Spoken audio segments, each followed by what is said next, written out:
प्रिय बंधूंनो आणि भगिनींनो, आज आपण अत्यंत महत्त्वाच्या विषयावर चिंतन करणार आहोत. पवित्र शास्त्र. पवित्र शास्त्र म्हणजे काय? ते म्हणजे देवाचे जिवंत वचन. ते फक्त एक पुस्तक नाही, ते देवाचे हृदय आहे, जे मनुष्याशी बोलते. बायबल 2 मुख्य भागांमध्ये विभागलेले आहे. 1 जुना करार, 2 नवा करार. जुना करार आपल्याला देवाची योजना दाखवतो आणि नवा करार त्या योजनेची पूर्तता दाखवतो येशू ख्रिस्तामध्ये. 1 पवित्र शास्त्राची उत्पत्ती. 2 तिमोथेय 3:16 म्हणते, सर्व पवित्र शास्त्र देवप्रेरित आहे. याचा अर्थ काय? हे शब्द माणसांनी लिहिले, पण प्रेरणा देवाकडून आली. पवित्र आत्म्याच्या मार्गदर्शनाखाली सुमारे 40 लेखकांनी 1500 वर्षांच्या कालावधीत हे ग्रंथ लिहिले. राजे, मेंढपाळ, संदेष्टे, वैद्य, मच्छीमार वेगवेगळ्या लोकांनी लिहिले, पण संदेश एकच, तारण. 2 पवित्र शास्त्राचे उद्दिष्ट.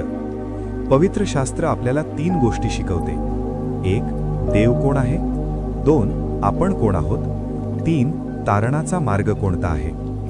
योहान 20:31 मध्ये लिहिले आहे, हे लिहिले गेले आहे जेणेकरून तुम्ही विश्वास ठेवाल. म्हणजे बायबलचे मुख्य उद्दिष्ट आहे आपल्याला विश्वासाकडे नेणे. 3 पवित्र शास्त्र आत्म्याचे अन्न. जसे शरीराला अन्न आवश्यक आहे, तसे आत्म्याला पवित्र शास्त्र आवश्यक आहे. मत्तई 4:4 मध्ये येशू म्हणाले, मनुष्य केवळ भाकरीवर जगत नाही, तर देवाच्या प्रत्येक शब्दावर जगतो.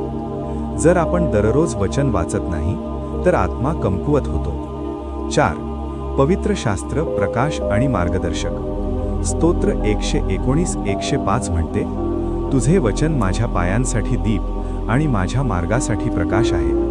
अंधारात चालताना दिवा किती महत्त्वाचा असतो, तसेच जीवनातील अंधारात पवित्र शास्त्र आपल्याला दिशा दाखवते. निर्णय घ्यायचा आहे, संकट आहे, गोंधळ आहे, वचन उघडा, उत्तर मिळेल. 5 पवित्र शास्त्राची सामर्थ्य. इब्री 4:12 म्हणते, देवाचे वचन जिवंत आणि सामर्थ्यवान आहे. हे वचन काय करते? पाप उघड करते, मन बदलते, जीवन रूपांतरित करते.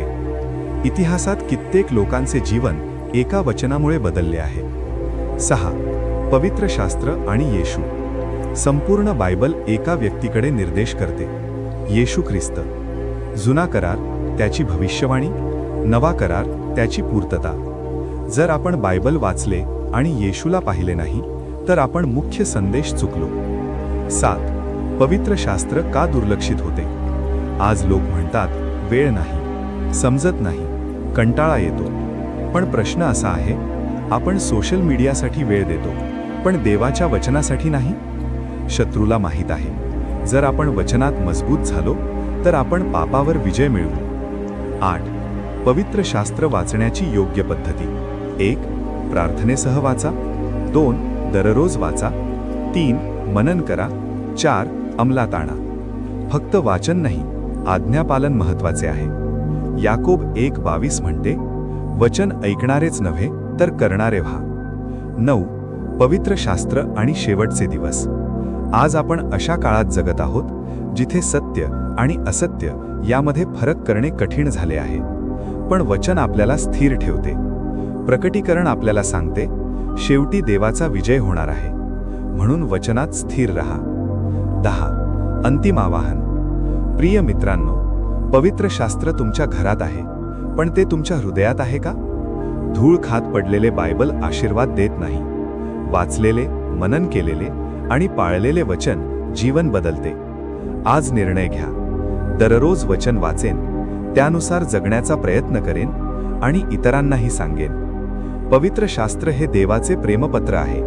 ते मार्गदर्शक आहे, ते शस्त्र आहे, ते जीवन आहे. देव आपल्याला त्याच्या वचनात स्थिर राहण्याची कृपा देवो. आमेन.